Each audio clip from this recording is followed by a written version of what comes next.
There is spring. Where can you send me the link? What were Twitter pia? Wila. The Okay. Twitter community were party the picture of what's going on. Wajienjoy na waendelee. Yeah, I miss those good old times of Mwai Kibaki. Oh, there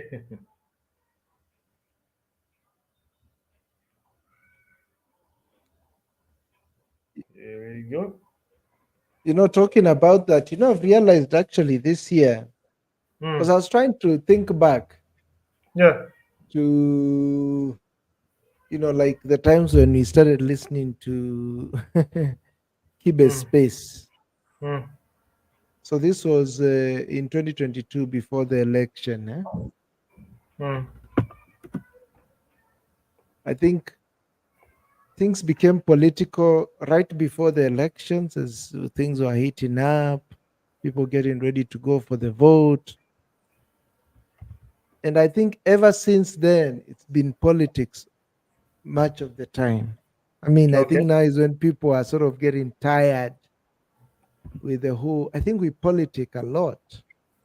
And I was trying to reflect back to the times of Uhuru and what I was thinking, what was the common narrative we were talking of then? I think there was probably a lot of the BBIs, but it was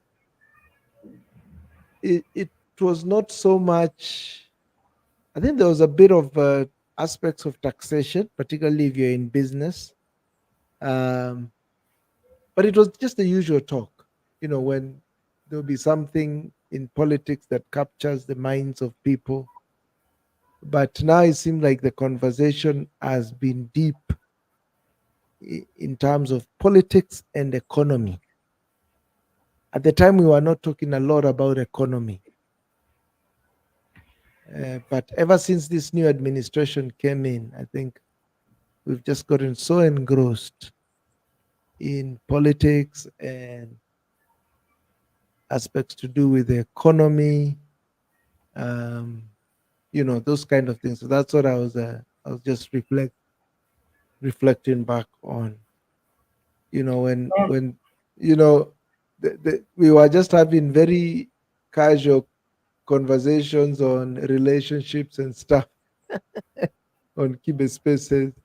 There'll be those times when George has gone in and poked the Nigerians. So there would be that long space that would happen when there would be just the Nigerians invading the Kibe spaces, uh, you know, going after George going after them.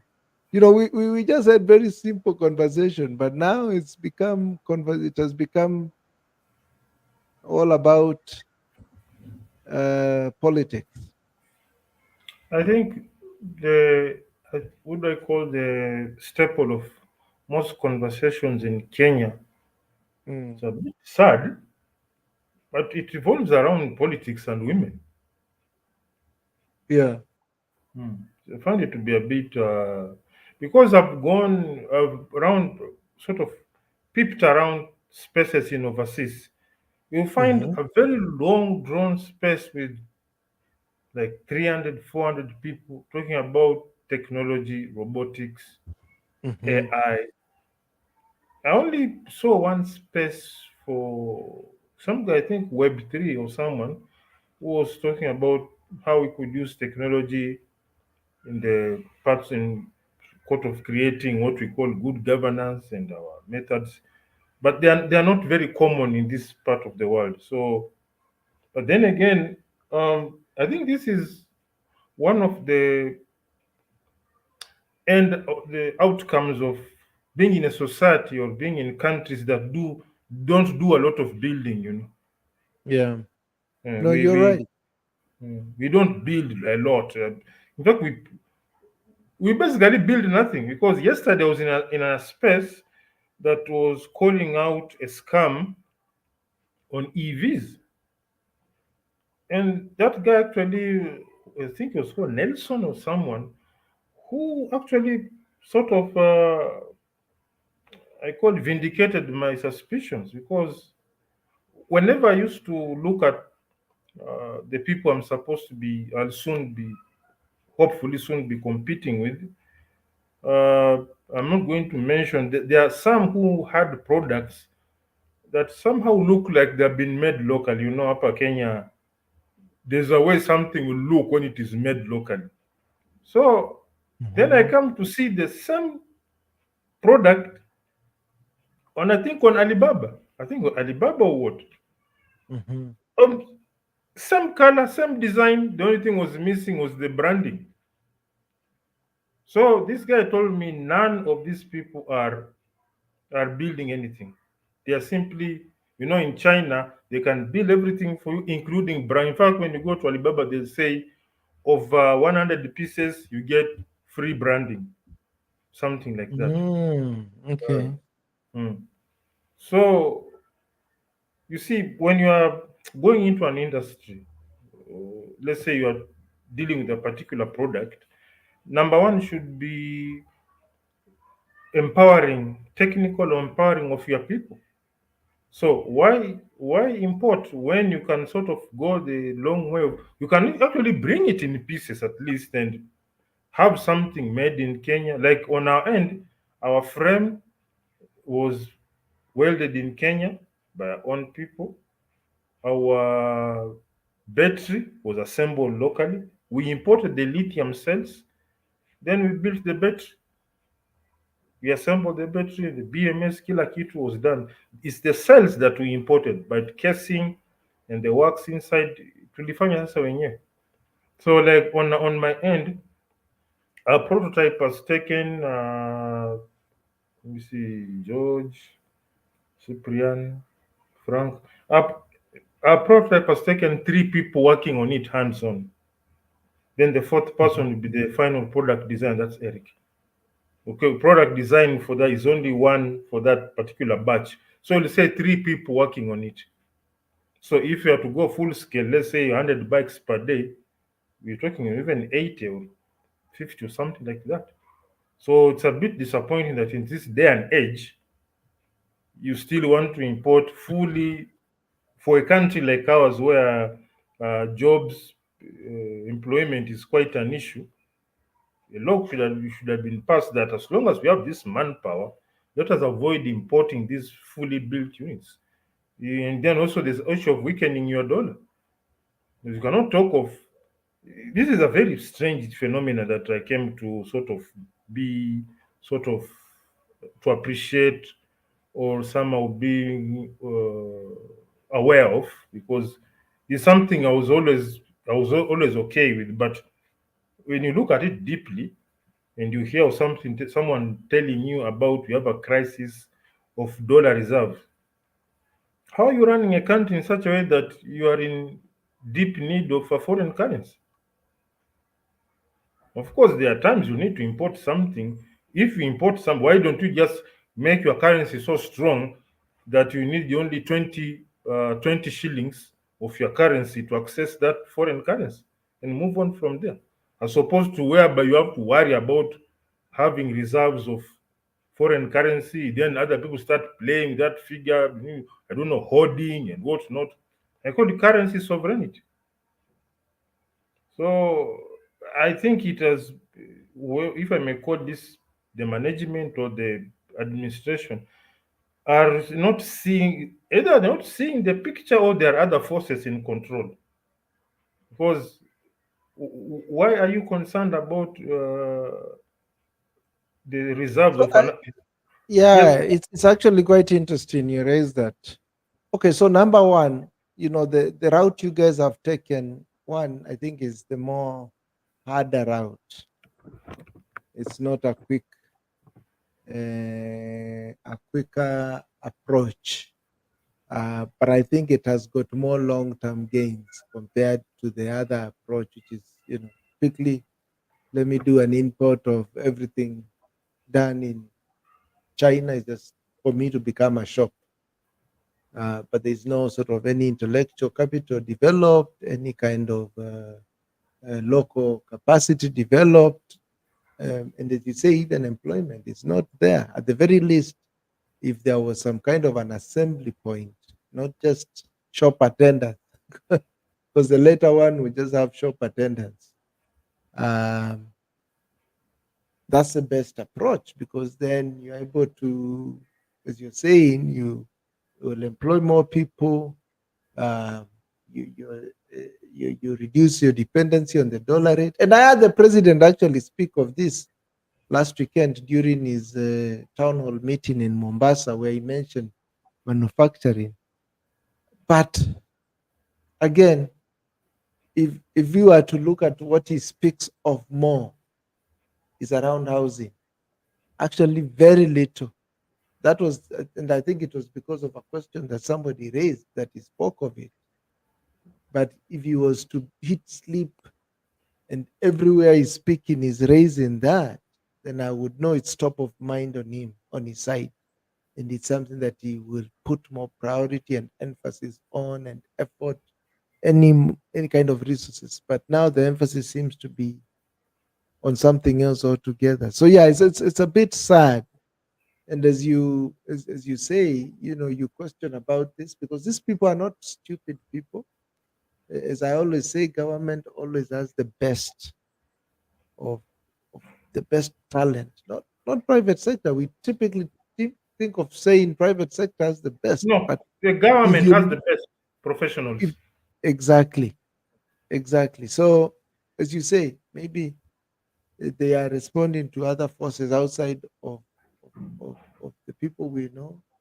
They have got other incentives that they are pushing more than the incentives that seems to be clearly, we can all see they are of benefit to the country, but they're doing literally the opposite. It baffles me. And as you say, maybe there are other forces that we don't see that are really in control, and clearly those forces are not there to benefit Kenyans, but I think they're out to benefit just but a few. Yeah, but then again, also, if I may touch lightly on the issue of external forces will will land on you if you have some inherent weaknesses, especially in your past. Yes, Hmm. 100%. If there are things you did in the past that you need some form of protection from, so that is where we say we need to be careful about who we vote for. And I keep on repeating, uh, presidency is only as good as the MPs. The people we elect at constituency level, they are the ones who fashion what bills are going to be passed and what is not going to be passed. And at the current offering, what we have currently, when if I'm to go by the stories I hear, we have people who are bribed with as low as 10,000 shillings in a toilet. That's where the problem is. In fact, when you say Ruto must go and whoever must go, but you're not doing anything at parliamentary level, I don't think we are doing much. Remember, the genesis of this was the finance bill, which was passed by this same bunch of character. So, and I keep saying these are a reflection of us. They reflect who we are. You find someone who, when we do not query the kind of people who are voting for these posts. So, best way forward, let's start at grassroots level. Let's have people at grassroots level who will question the party leadership and say, hey, man. And then the party leadership also, no, these parties have no philosophy. I think I've said this before. When a party has no philosophy, that means leadership cannot be questioned. Because on what grounds are you going to question the leadership? Because if, say, our philosophy is, I call it TMI, total maximum industrialization, in that we'll only import that one which is extreme, yani imetupita uwezo wetu, which is very little. I don't know, I cannot think of, the only thing that I can say that can be quite difficult is building an engine block. An engine block, you need a lot of precision, and it's only people like China are now coming up. And also, we also have a crisis in automotive manufacturing. I had a discussion with someone. It has Mm. become more commercial, in that it's like the commercial people, the, let's say, the corporate departments are overrunning the engineering. That's why we have a lot of unreliable vehicle nowadays. Because if you go to so many forums, you'll hear this vehicle has a problem. So in that one you can say for now twice.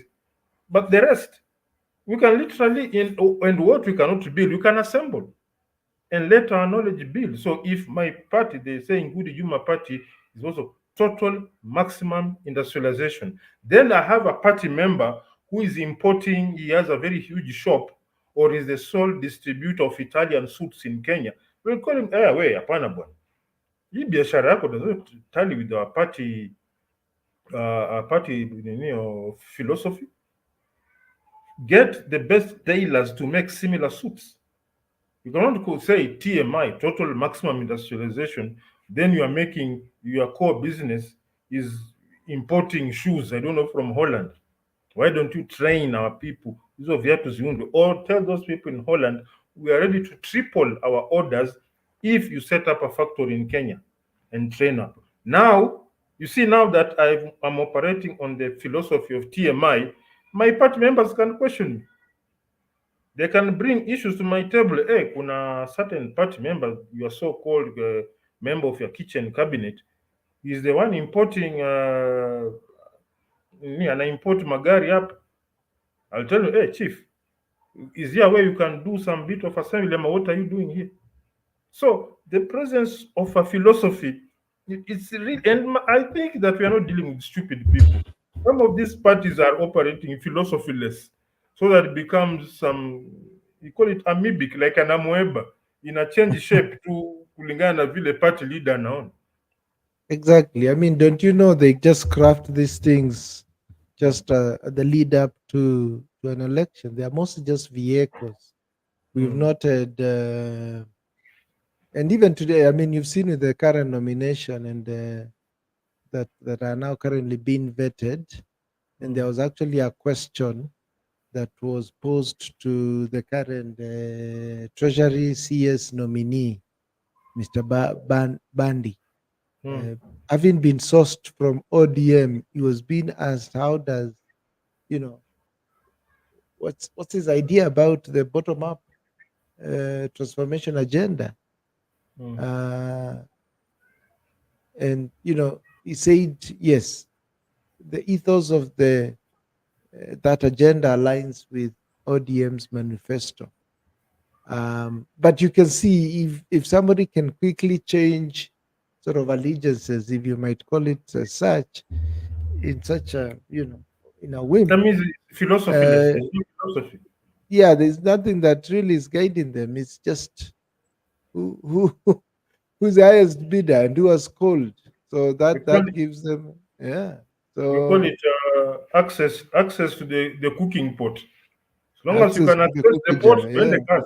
Mm. It's full of Mm, meat, thick stew, gravy, ugali, chapati. Twende kazi. So, welcoming our attendees, Sharif Mustafa, Robert SFTC. Karibu sana. Episode number 74. We keep loading on. So, my take is uh, some of these things, these guys are not stupid. They are philosophyless for a reason. mhm. The moment you Yes, have a yes. philosophy, as a leader, you are in trouble.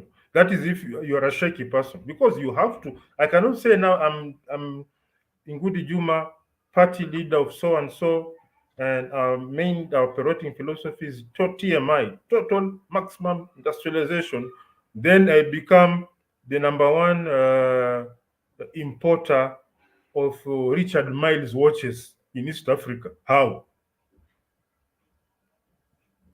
Then I would tell Richard Miles, okay, look, these are my imports for this year. I'm going to triple my orders if you set up a plant in Kenya that involves training our people. Given it now, we can say now this is TMI, total maximum industrialization, and now I've been scrutiny. Any business that I do that involves import, sema ndugu yangu, total maximum industrialization. Na una And I import. don't know why we work as though, or our government operates as though it doesn't have any leverage when it's getting these requests, because that's exactly what the likes of India have done. I know there's that famous story of when Moody was approached by the likes of Daimler Chrysler, the guys who build Mercedes Benz and others. Initially, it was around importing, but he said, no, you have to build it in India. And that's how he has been able to. So is it our negotiation skills that are also weak, or what is it? Because I also see, even here in Rwanda, I think they're usually smart in their engagement. Some of these things we're also talking about. I see there's a big debate around the airport with the introduction of this company called Adani, and maybe there is some good reasons why. But think about it. The big airport that Rwanda is putting, I think a lot of it is being bankrolled by Qatar Airways, because Qatar will have a stake in the running of that airport. But just imagine how much more it will earn Rwanda. And Rwanda, of course, has a stake in it, as one has been the government, and it's sitting in a Rwandan land. There's a lot. So how comes we are not able to negotiate? Yes, you might not have the money, and even the technical management is there, but this kind of PP kind of arrangements are very useful. For me, I'm not saying that we should look at the KAA, the Kenya Airports Authority, and the JKIA issue in a sort of black and white kind of an approach. This is the point where we can attract. KICC, they wanted to sort of sell it. You don't have to sell it. Government can still own it, but you can be able to bring in an operator like Radisson Blue, tell them, put an hotel, put a real convention center, repurpose a bit of that building so that we can have world class. It can be reorganized. I saw sometimes the way I think they design some of those convention centers. One, they're not. It's still a big property. They can be repurposed to host various convention centers in that property, hotel rooms. And just imagine somebody coming to take a room at the CBD, at a place like City at KICC. It's an iconic building, one for sure. It has quite a lot of historical value in it. Staying there is something that you can brag about, or something that is quite attractive to many people. So all these things, if we are smart in how we do them, they don't have to be necessarily be bankrolled by the government. It's just government knowing how to put great structures in place. You've heard that story of Austin, how it was able to attract Formula One. I'm sure the Yes. government didn't even need to put a single cent. All it was to do is, we'll give you the land, we'll give you some tax rebates, and just imagine how much value it has brought that city. So, how much value, if you were to think of some of these things strategically, it will bring to our country.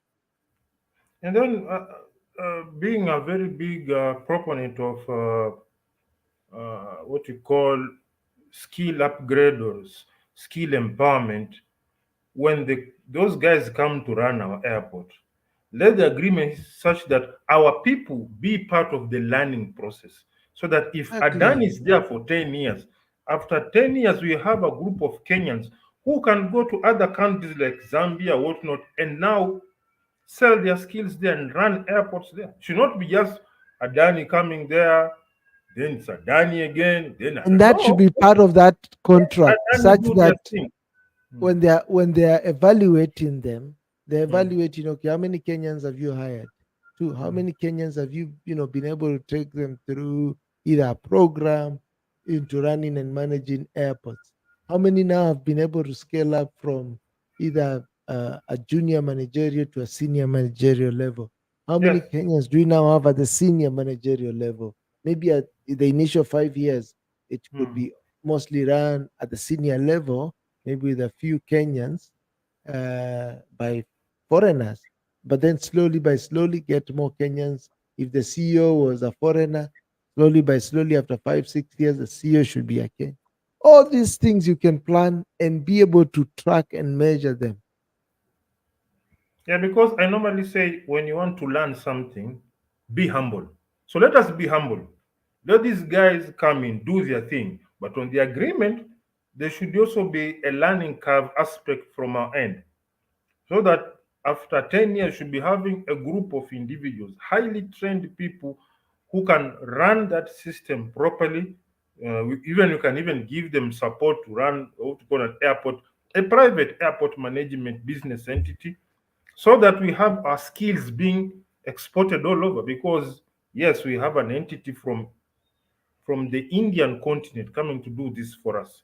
It will be very sad 30 years down the line, we still have entities from other continents coming us telling us how to run a transportation hub. For now, I'm ready to be humble. I've been to an airport, I think, twice or three times. So I really don't know the nitty gritty behind the running of an airport. I cannot delve into that. But once these guys have put our people through the paces so that 10 years down the line, they can pull back, not pull back immediate, is a gradual, like every 2 years, we have a group of Kenyans coming in, they are assessed pole pole, Yes. so that by 10 years, it is fully under Kenyans, and the guys at the what we call the front end, that is the customers, don't even know, because the service the service standard is the same regardless of the transition. Then we sort of market this whatever Kenyan entity that is running, so that we hear now that these guys have started another, they are running, let's say, the airport in Douala, Cameroon, or Exactly. Gambia, or something like that. Because I believe we can also export our skills. Oh And my goodness. not when you say skill export, not exporting to, I don't know, Uganda and Tanzania happen. Export it to like 3 or 4 countries across your border, so that Now if that's we that's better than this thing that the Gava is pushing of online business. Yes, online business is a great thing, but the only thing government needs to do, one is maybe like ensure internet is there, maybe lobby for the providers to even lower the cost, ensure there's good electricity. Probably it could even run some programs to get more people there. But at a president level, I wouldn't want to see him to be the one pushing it. For me, I would want him pushing more of the macro. And the macro here is around industrialization. The macro here is where Kenya is exporting talent, as you're saying, but it's not sort of menial talent. It's talent at a higher level. And it is possible. Kenyans are all over the place, man. If yeah, you get because to be out here, man, I you would want to see a situation whereby someone from, I don't know what way, like Senegal, flying, or a doctor in Kenya, specialist, a team of flying to Senegal or some countries to perform a very delicate procedure.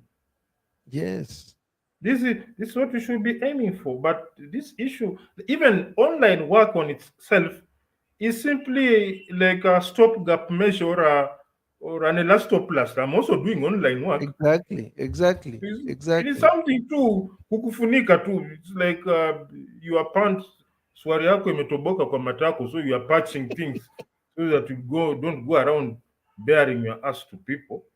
Not something exactly, because again you benefit because you are being paid in a foreign currency which is stronger than yours.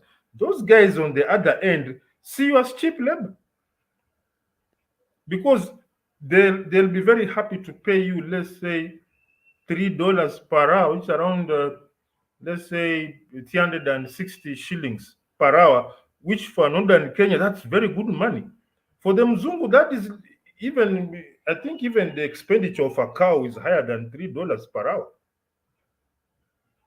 So I find it very strange when a doctor, an entire president will talk of such. I don't know, sielewi hiyo akili yake inagongia wapi. Because my take is, let us be the hub of expertise for starters in Africa. Let's say if you want the best airport designs, come to Kenya. We'll go to other African countries, and right now something as elementary as And building a train station, you are bringing a kwani hakuna designers hapa Kenya jamani? Or am I and the one man, who's thinking nafikiria backward? What's no, going on? bro, I was just talking to a friend of a former colleague actually. He's now in Zambia. He was in Switzerland, and now he's consulting in Zambia. He's gonna be there for about a month, but they're even trying to get him there for a longer project. I mean, I can tell you, bro, the Kenyan talent is respected, and it's all over. I would say globally, but I've traveled more predominantly across Africa, and I see it. It gives such great pride when I see Kenyans dotted all across. I was in Ghana the other day, so I had a T-shirt which was showing Tusker. I bump into this guy. He tells me, "Oh, you drink Tusker?" Eh? I told him, "Yeah, yeah, yeah." Only to learn he's a Kenyan, but he actually, the way he was sounding, I think it's just because of when you live in an area, you sort of now pick up the accent. He sounded exactly like a Ghanaian. Told me he's been there for like 7 years, Wow. um, in for DHL, in IT project management. Again, can you imagine a guy who's left? He's gone all the way to West Africa. Not even East Africa, West Africa, bro. It's a whole different market, bro. It's a place with a different culture, everything. East Africa, we are more or less fairly similar. But there is so that's what we are talking about. And I The can talent I can there, and probably be able to export it all across, and it should be at that high level. So you're not just exporting watu mkono, you're exporting sort of knowledge workers. I can also actually proudly proclaim that in 2018, I was called for a water treatment consultancy in Tanzania. They flew me from Kenya to Dar es Salaam, then from Dar es Salaam to Iringa, and I was actually welcomed like a god. They said, tunaita mtaalamu wa system za maji. Man, Exactly, I exactly, was, bro. I'd never, that thing made me have a very high, although I don't practice water treatment anymore, but that 1 week, man, the the realization of how my knowledge can be valuable was magnificent. Because where I was working in a company that was paying me, I think 65,000 shillings per month. Then someone is calling me somewhere, is going to pay me 8,000 shillings per day and cater for my expenses. I rode in the biggest, the first time I landed at Iringa Airstrip, they had that Land Cruiser wagon, that very huge, kama ile ya kubeba watalii. Then, whenever I used to move from my dwellings to the factory, we had a VW Amarok, and then we had the chairman himself. I forget his name. Forget his name. The chairman himself comes to the factory. He wants to invite me to his house. Rode in a Land Cruiser VX. It's like, and the guy is talking to me about business, and the image he has of me is someone who is a top level professional. I was like, ungejua boss wangu vula ananipelekanga mbio kwa kampuni. because it's Eh? not like the way I was dressed kawaida, but what I was telling them about the plant, nini, kila kitu, they was like, what?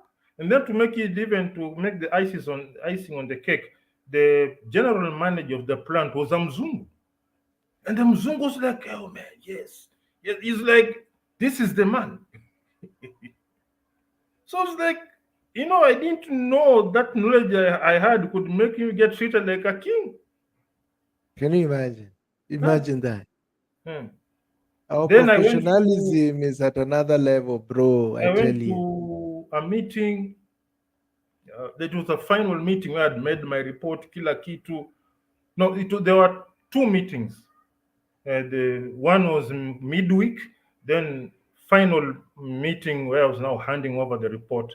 Now the midweek, that was the first time I'd been on a high level meeting, and the place was crazy because the so-called managers, when the managers were talking, the GM, the Mzungu, was just holding his head like, "Boom, just finish what you're saying." But when it is me talking, it's like, yes, yes, yes. It's like, he sounded like somebody who's, when you are coming, ndio hiyo inakam, point inaingia vizuri.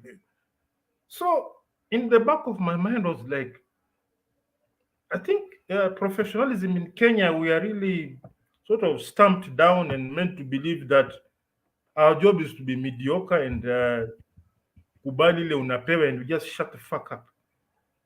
So final day, and I like the way they did because I did my report. Now on the final day, you have to go through the report with them and break it. You're not just going to Google and copy some stuff and no.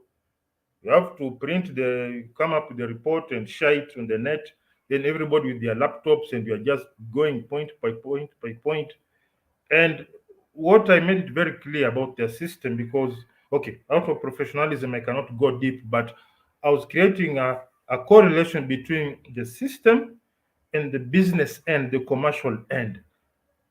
That final line had the GM said, hallelujah, this is what I'm looking for.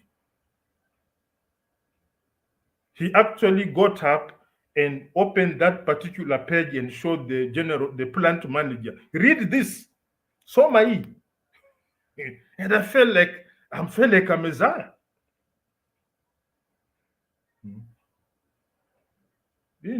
Jay-Z imewalamba. What's going on here? There's somebody called Kabuda here with a strange comment. Anyway, so finished everything, got my chums in dollars. They put me in a very nice Toyota Hilux double cab to Iringa airstrip, small light aircraft to Julius Nyerere. I'm on KQ, landing in Nairobi, I think 1.5 hours.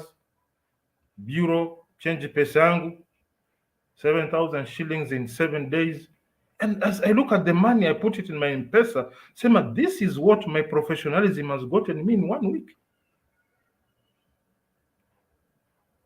My 1 month salary imekuja in 1 week and no, I'm not touching anything, I'm just talking. That tells me that we really hate ourselves. We hate ourselves, as in we are actually stagnating our own professionalism. That's why I said when it comes to hiring of our CSs, let it be an open-ended thing. Let every professional apply, and let have AI systems doing majority of the weeding, because the CS position must have job requirements, both professional plus personal traits. There are certain CS positions you need some certain personal traits, because you may not be an exact expert, but you have the capacity to rally people behind you, rally the experts behind you. But hii unasikia tu majina imeokotwa tu from nowhere. Okay, what was the criteria?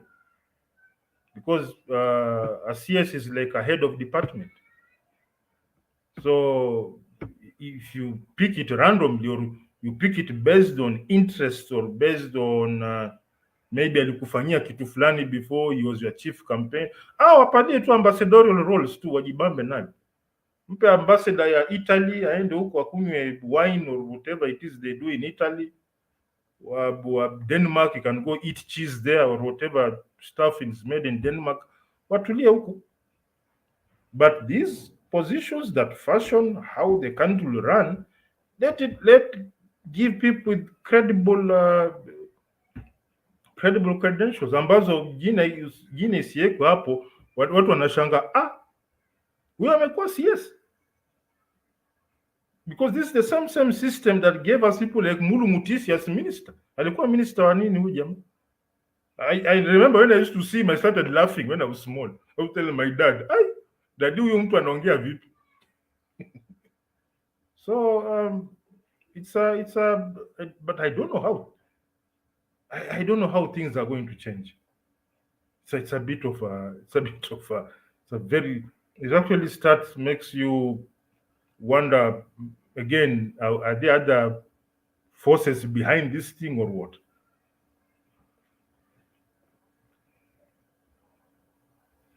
Boss, umezuba?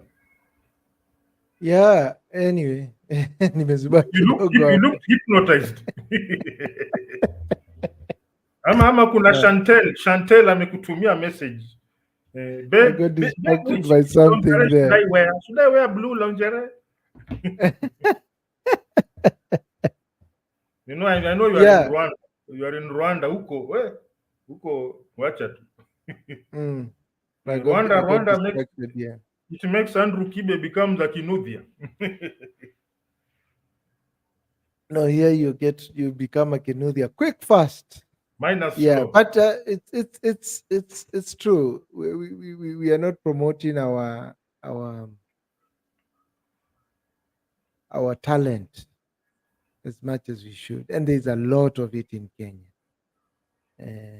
So yeah, that's some of the things we are working on. So how's the week been so far? Today there's a bolt which we're looking for on our bike to finish up on the rear braking system. It took us quite a while. We didn't even find it. So we decided to go by lathe machine way.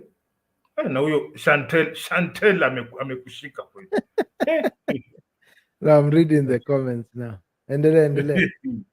So we decided to go by lathe machine way. So our electrician acquired it yesterday. So today he's fitting it. I'm expecting the bike to be brought to the site today or maybe on Monday. Once that is done, it's now time for casing. That will be the crowning moment. We put a very nice casing on it. Then we'll now go to registration. We register the bike. I wanted to have a KD number plate. Okay. It should be road legal, because if you want to do extensive testing, or if you are talking to an investor, you have to show seriousness. Like if somebody says, okay, I happen to have a colleague who is in the country right now, can you direct him to the site so that he can ride it? Then tell him, if you go on with it on the road, the askari will disturb you. The guy will look at you and say, okay.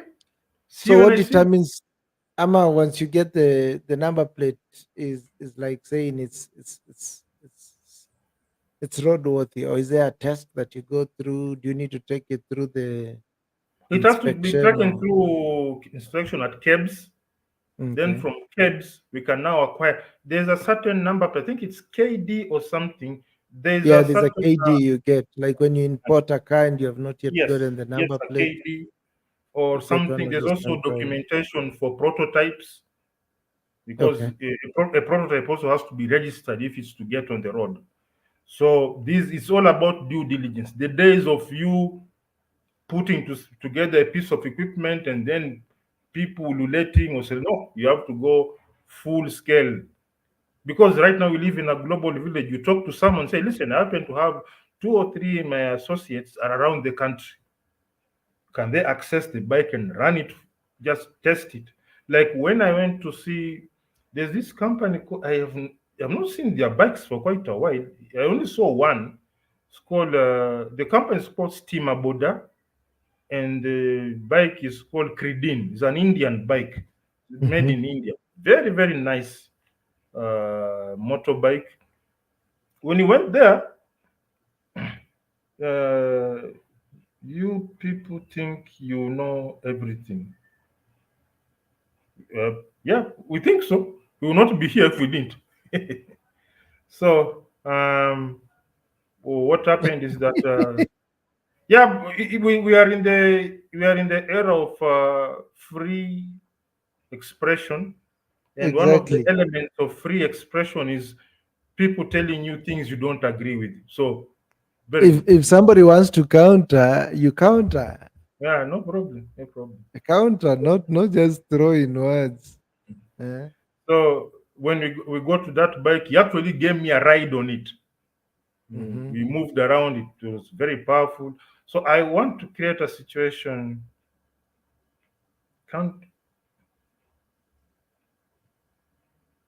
can't understand you. Okay, no problem. Maybe we'll consult my English teacher if I cannot be understood. So anyway, the guy gave me a ride on the bike. It was very much okay. So I want a situation whereby someone can pop up at the site and say, "Hey, listen, I just called George. George Ongaya is my coordinator. So and so is coming over there. Please give him access. Let him ride around and see how it's behaving. Because at the end of the day, it's what you call proof of concept. We may talk very nicely, but when you say, "Can I ride it to Kitengela and back?" Then I said, "Whoa, whoa, I don't know." Now you don't know what. So that is what we are working on. But the casing for us, casing will be the real deal because majority of our potential competitors don't have a lot of aesthetic value. So that will be something that will really put us out there. It's a very very important step. Of course, it has to be technically functional, but majority of purchases in this, I don't know if it's in this new world, but majority of purchases are driven by emotions. That's why you see a skimpily clad woman on a Mercedes motor show. As much as you may want to castigate it, that's how the business runs.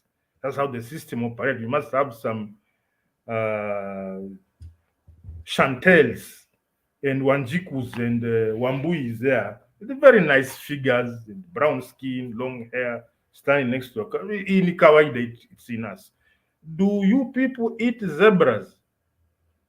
I'm not a lion, so I don't eat zebras. So that's it. So we are expecting good Just things to come. ignore that person. It's part of the onboard entertainment system. So Mm. that's what we are working on. It's been a very long journey. But the next issues we'll be looking at simply documentation, and I think yes, we are taking we are doing it like climbing stairs, one step at a time. Because if you like when you want to climb a stair, you look at the next. Can you send this character out now? It's Yeah, getting let me out of just ban them. hand. From Ninja Turtle to eating zebras and man. Anyway, that's the No, joy. I've done that. I've banned him. That's the joys of the joy of free speech. Mm. It's like when you give somebody too much freedom, you know what happens. Now look at this case. Now look at situation whereby you say the society is free. Look at the anarchy. Look at the bit of anarchy this person has brought us. Now explode it at societal level. Mm. So that's the nature of the human being. So Mm. that's what we are doing so far. We are the designs are ready. We just need our friend George to come up with the groove. We'll now have to be very very keen on the groove because the groove will determine how the casing will look. The good thing that the groove will be made of carton. It goes wrong and Mm. just rip it off. The groove is made of carton because from the groove is where you now use What's a the groove? groove. See, a groove is what determines the shape of the casing. The shape is made up of fiber, So composite the fiber. body. Mm. Yes. So the composite fiber is pasted on the groove, then it dries Mm. up. So Okay.